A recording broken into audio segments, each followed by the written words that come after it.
Maayong adlaw sa tanan, kumusta man mong tanan? Ay balik ulit ako sa pagre-react dito sa mga dapat nating gawa ng reaction. Ay ito yung gawa nating reaction itong si Vico Sotto na nag-post sa kanyang Facebook no kahapon, no, na ang daming mga media dito na sumakay, lalo na to si Arnold Clavio tungkol dito sa kanyang post na pag-interview nitong si Julius Babaw nung panahon to sa di pa to nag-file ng candidacy. So ito yung mga yung pinost niya na nagbayad umano itong si Diskaya, itong si Sara Diskaya ng 10 million para ma-interview sila dito kay Julius Babaw at Corina Sanchez. Ito nag-react na tong dalawa na parang pinigaan ng sili ba, na maanghang sa kanilang mata itong nakita ang post ni Vico Sotto na hindi nila akalain na si Vico Sotto pag nagsalita kasi kagaya nitong klaseng politiko na hindi tapo ay talab talaga. Kasi ito rin si Vico Sotto noon ang nag-expose na itong si Diskaya, yung St. Timothy at saka itong Gerald Construction ay iisa lang ang may-ari. At in-interview itong may-ari, itong lalaki sa GMA7 na pero nagdi-deny na hindi na daw sila kasama dito sa sa St. Timothy. Yung Gerald Construction na lang sa kanila. At ito yung dalawang construction firm ang malaki ngayon, ang controversial sa flood control. So ito yung ginagawa ngayon ng itong Gerald Construction ay napaka controversial nga to kasi sila ang number 2 yata sa listahan ni Bongbong Marcos sa mga flood control na ang laki. Pero walang project nga nagawa. So ito yung interview natin ni Julius Babaw ay inamin na hindi daw tatakbo itong si Diskaya ng pagka mayor. Pero nung pala hindi totoo. May balak talagang kakandidato at ito yung balita ng bago mag-file ng candidacy.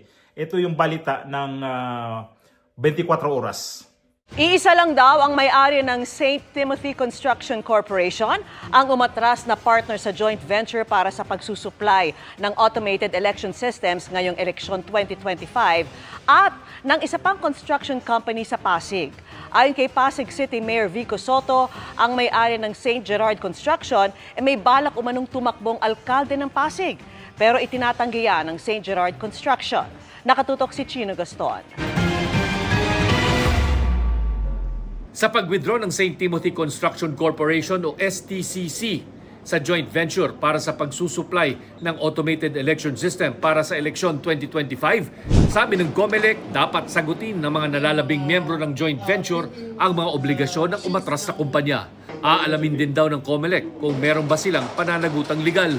Matatandang umatras ang STCC mula sa joint venture sa Miro Systems at dalawang pang local partners matapos sitahin ng COMELEC. Ito'y matapos makatanggap ang COMELEC ng impormasyon na may balak umanong tumakbo ng mga may-ari ng STCC sa local at national posisyon. May mga interview kasi, lalo yung isang babae na tatakbo na kung saan kinukonfirm na maaaring tumakbo sa Pasig City. And therefore, para sa amin, red flag kaagad yun. Naging concern na kaagad namin yun. At na-convey kaagad namin ng maaga as early as even last week doon sa dalawang natitirang partners na laging nasa COMELEC. Yung concern ng komisyon na bakit may ganon. Ano yon? Totoo ba yon? Kasunod ng anunsyo ng COMELEC, nag-post sa social media si Pasig City Mayor Vico Sotto. Sabi niya, parehong mga tao lang ang nasa likod ng STCC at ng St. Gerard Construction na nagbabalak umanong maghain ng kanilang kandidatura sa Pasig. Sabi ni Mayor Sotto, iisa ang business address ng St. Gerard at St. Timothy at halos pareho ng mga incorporators. Nang aming makapanayam ang mga may-ari ng St. Gerard, aminado si Pacifico Diskaya II na dati silang shareholder ng St. Timothy pero nag-divest na raw ang St. Gerard sa St. Timothy.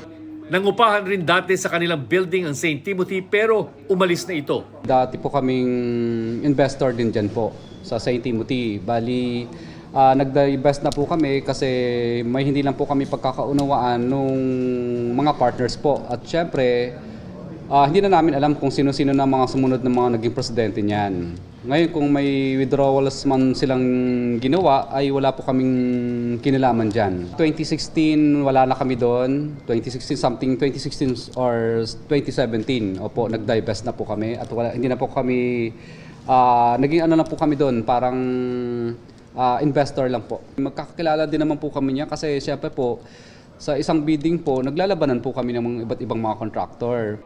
Tinanong ng GMA Integrated News kung ilan sa kanila ang may balak tumakbo sa eleksyon. Ngayon po ay marami pong tumutulak sa kanya na tumakbo sapagkat napakarami pong tao dito ang humihingi ng tulong. Naramdaman na lang po namin na parang baka mamaya ginagawa ni Mayor Vico ito sa amin para i-provoke kami na tumakbo.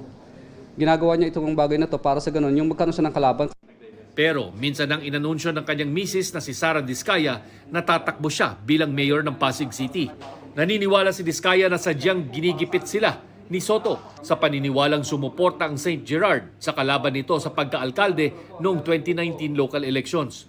Sinubukan naming interviewin si Mayor Soto pero tumanggi ito dahil puno daw ang kanyang schedule. So ang ano dito, yung bago lang na balita na hindi daw yon nakaplano. Paano hindi nakaplano? Ito nga yung balita na to yung napanood natin na mismo ang kanyang asawang lalaki ang nagsabi na may balak tatakbo ang kanyang asawa kasi tinitrigger daw ni Vico Soto kasi ginigipit daw sila. So imagine itong klaseng mga tao na may malaking negosyo nga para protektahan ang kanyang negosyo, tatakbong mayor diyan sa Pasig. Ito yung magiging kalaban dapat ni Vico Soto. Kaya lang inexpose ni Vico Soto na itong St. Gerard at saka itong St. Timothy Construction ay iisang may-ari. Pero nag-deny itong lalaki na dati yun. Pero kami nag-divest na kami, hindi na daw sila kasama doon sa negosyo na yun. Pero totoo yun. Hanggang ngayon kasama pa rin yan. At itong si Diskaya, may mga project to dati sa Pasig na sinita ni Vico Soto. Kasi nga hindi kumukuha, kulang-kulang ang mga permit. Walang permit ang kanilang ang kanilang construction na ginagawa dyan. May pinapatigil tong construction dyan ni Vico Soto. Nung bago lang to si Vico Soto na nagiging mayor. At hindi lang ito na yung mga sinasabi ni Vico Soto sa kanyang Facebook, sa kanyang post, ay tumalab din ito kay Corina Sanchez na kesyo, hindi daw sila binayaran ng 10 milyon sa pag-interview lang dito sa kay Diskaya. So, ganun din itong si Julius Babaw. At galit, ito rin si Igan. Nakisaw-saw din. Ayan Tapos, galit na galit siya. Bakit ka makisaw-saw dyan sa issue? Kung hindi ka naman kasali, hindi naman siya kasali dito Bakit nakikisaw-saw to si Igan? Hindi lang yan. Marami pang mga dyan nakikisaw-saw. Kay Vico Soto. Galit siya kay Vico Soto. Nagbakbaka na itong mga media na tumalab yung sinabi ni Vico Soto. Kapag hindi ka talaga corrupt, kapag hindi ka trapo na politician, pag nagsalita ka, maanghang talaga at saka sakit sa tainga nila pakinggan. Tingnan mo to si BP Sara kapag nagsalita, sabihin sinungaling, ang dami ang mga siraulo. Gaya rin to kay Vico Soto ngayon, puro pangbabas ang ginagawa sa mga tao. Kaya itong ginagawa ngayon, ang kalaban ni Vico Soto ngayon, mga malalaking mga personalidad sa media. Itong mga broadcaster sila ni Julius Babaw, itong si Corina Sanchez at saka itong si Arnold Clavio. Bakit kayo galit na itong si Vico Soto pag nag-expose to? Totoo. Ito na nga yung sa unang-unang expose pa lang nito Ayaw nga niya magpa-interview noon. Nung tinawagan nila interviewon sa GMA7, hindi siya tumatanggap ng interview. Busy daw siya. Ganyan ang klaseng politika. Hindi yung puro pang media, hindi puro pang nag-expose ka na, tapos puro ka pang media. Kaya kay Bongbong Marcos. May expose daw siya, puro media. Ay, ang pangit, di ba? So anong Anong problema ninyo kay Vico Soto? Nagsalita kasi itong totoo. Ito yung maganda. Ito kung gusto ko lang to gustuhin ko lang to na kakandidato by 2028. Maganda to suportaan din ha. Pagka-presidente kasi makikita natin dito hindi corrupt. Ito yung maganda. Maganda rin to na suportaan talaga. Kailang hindi pa po pwede dito eh. Sana pwede na to siya magiging kandidato pagka-presidente. Ay nako, ang daming nito, mayayanig sa kanyang pagkatao kasi honest kasi na pagka-politician si Vico Soto. Kaya ngayon, mga media, binakbakan na siya. Ang daming nagalit sa kanya kasi totoo kasi ang sinabi niya.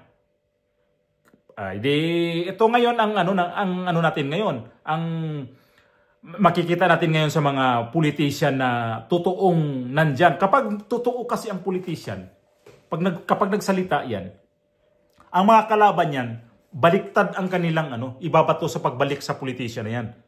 Kaya ito kay Vico Soto, Magalong, VP Sara, tingnan nyo, anong mga binabato sa kanila niyan? Ay, sinungaling yan. Paano mga politician din, kapwa niya politician. Galit sa kanila kasi sila nakita kasi ang kanilang ginagawa at alam nila totoo ito. Ito yung mga House of Representatives ngayon.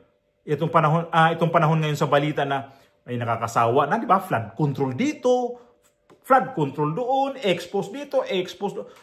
Saan kaya ang nito? Ito mga congressmen ngayon na hindi na nagsalita yung iba dyan. Yung iba nga dyan, hindi na mahagilap eh. Wala na, hindi na mahagilap kung saan sila ngayon. Itong si Vico Soto ngayon, galit ang mga media sa kanya dahil totoo ang kanyang sinabi. Pasabog yun eh.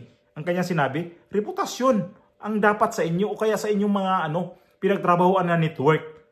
Kaya galit na galit ang mga media.